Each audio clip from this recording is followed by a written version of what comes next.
일단 주가, 건설주 주가는 일단 기본적으로 싸요, 지금. 아, 네, 싼 거예요, 네, 지금 지금도? 주가는 기본적으로 오. 싸요. 그래서 모든 건설주 업체들은 대형 건설주를 포함해가지고 중소형 건설주까지도 다 싸거든요. 근데 이제 건설주의 이제 투자 포인트는 이렇게 보셔야 돼요. 일단 저희가 조금 자랑하자면 이것도 사실은 1월 달에 공부를 했어요. 12월 달에 공부를 했어요. 건설주는 저희가. 그래서 한 번쯤 저희가 한번 가서 변두 매니저 채널에 가서 보시면 좀 길어요. 1시간짜리 영상이 있습니다. 아, 너무 예, 기네. 한 시간짜리 영상이 있으시니까 이거 보시면 돼요. 그래서 건설주가 어떻게 흐름이 가고 있고 향후 3년간은 어떻게 봐야 되는지를 이제 1시간짜리 영상이 있으니까 그걸 보시면 되고요. 근데 이제 좀 간략하게 보시면은 12월 달부터 이제 건설주가 관심이 생겨난 게 이유가 크게 보시면은 일단 지난 3년간 봤을 때는 건설 회사들의 일감, 그러니까 즉 분양이라는 게 이렇게 좀 내려가는 상황이었는데, 그러니까 실적은 되게 잘 나오는데 향후 어떻게 보면 먹을거리가 많이 없어지는 수주를 못한 수주가 거예요? 향후 먹을거리가 없어질 것이다라는 그런 우려감이 있었거든요. 근데 저희가 작년 11월 달부터 이제 바뀐 게 뭐냐면 최근에 또 바뀌었지만 새로운 이제 그 장관님이 오셔가지고 공급을 막 많이 늘리겠다라고 그래서 3기 신도시를 막 발표하고 이런 게 쭉 있었잖아요. 네. 그게 발표가 되면서 그러면 2월 4일 날 그런 공급 대책이 발표가 되면서 그 말은 향후 3년 뒤부터는 뭐 빠르면 2년 뒤부터는 건설사들이 일이 늘어난 일이 거죠. 늘어나는 네. 수 있는 그런 기대감이 생긴 거죠. 그래서 이제 그 기대감까지 올라갔었는데 물론 최근에 이제 LH와 관련돼서 노이즈가 너무 많아서 좀 다시 좀 많이 빠졌죠. 네, 그것 때문에 이게 LH 때문에 이슈 때문에 공급 확대 정책을 시행을 못할 거라는 우려감이 있었어요. 맞아요. 그래서 막 주가가 많이 빠졌는데 뭐 최근에는 뭐 다시 한다라는 그런 이슈가 있기 때문에 그리고 공급 확대라는 정책은 사실은 그 누가 오더라도 이번 정권 안에서는 공감이 되는 것 같아요. 그래서 그거는 계속 간다라고 보면 될 것 같고 지금 건설주가 보기 괜찮은 또 타이밍인 이유가 이제 또 3월이잖아요. 날씨가 따뜻해지죠.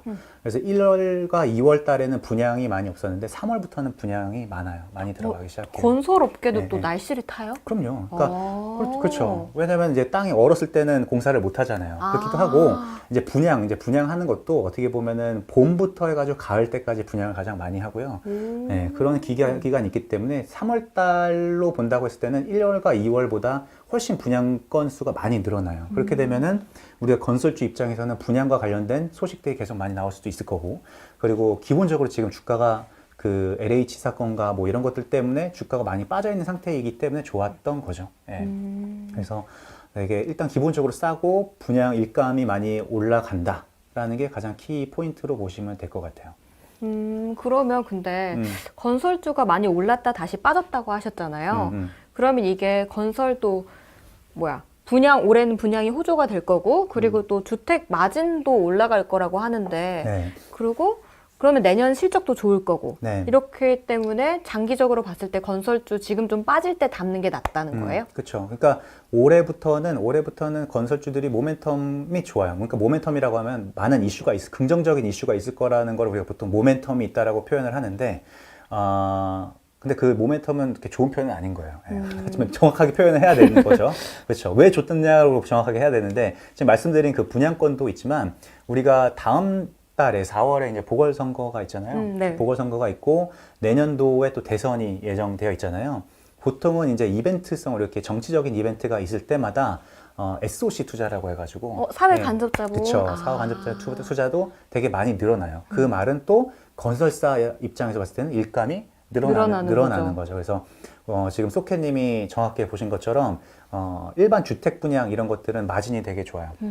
그리고 특히 자기네 부지에서 사업을 진행해가지고 분양하는 거는 마진에도 되게 긍정적이고, 그 다음에 정부 주도로 진행하는 SOC 투자 같은 경우는 마진은 좀 박하지만 일단 매출이 올라가는 효과가 있기 때문에 고정비 커버 때문에 좀 더 긍정적인 효과가 있고, 그래서 이것도 사실은 외형적으로 긍정적인 포인트인 거죠.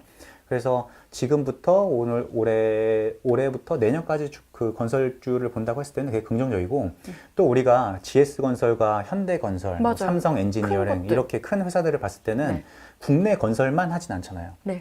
해외 수주도 해외 있으니까. 수주를 보통 하는데, 해외 수주는 보통 이제 엔지니어링이라고 해가지고 이제 국내 건설사들이 해외에서 많이 사업하는 건 뭐냐면 주택 사업을 하는 게 아니라 이런 화학 플랜트, 다리 만드는 거. 그렇죠. 맞아. 화학 플랜트들을 많이 수주를 해가지고 공사를 진행을 하거든요. 근데 이제 화학 플랜트의 수주가 잘 빨리 나올 것이냐 안 나올 것이냐의 그 리딩 인디케이터는 사실 어떻게 보면 유가예요.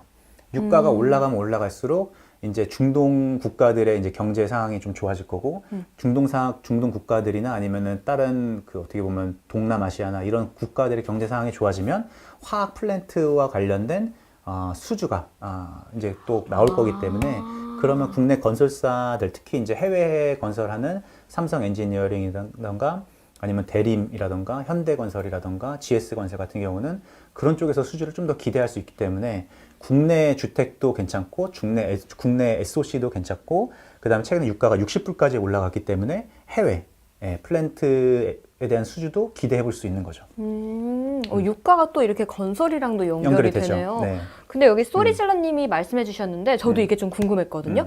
이게 건설주 오른다고 하면 보통 건자재, 이런 주 같이 오르잖아요. 네네. 그런 쪽도 괜찮을까요? 건자재도 또 이제 나눠볼 수 있는데, 건자재 내에서도 일단은 이제 맨 처음에 들어가는 게 거푸집이라고 해가지고, 이제 맨 처음에 건물을 부시고, 거기에서 이제 보통 뭐 올리기 전에 네. 철근처럼 이렇게 쭉 올리잖아요. 그래서 거푸집과 철근을 이렇게 쭉 받고, 그 다음에 시멘트를 부어서 건물을 이제 올리고, 그 다음에 이제 안에 있는 인테리어를 이제 하고, 외벽에 페인트를 칠하고, 그 다음에 이제 맨 마지막에 이제 그 후드나 아니면은 뭐 이런 거는 한샘, 이런 맞아. 것들을 인테리어 하는 거거든요.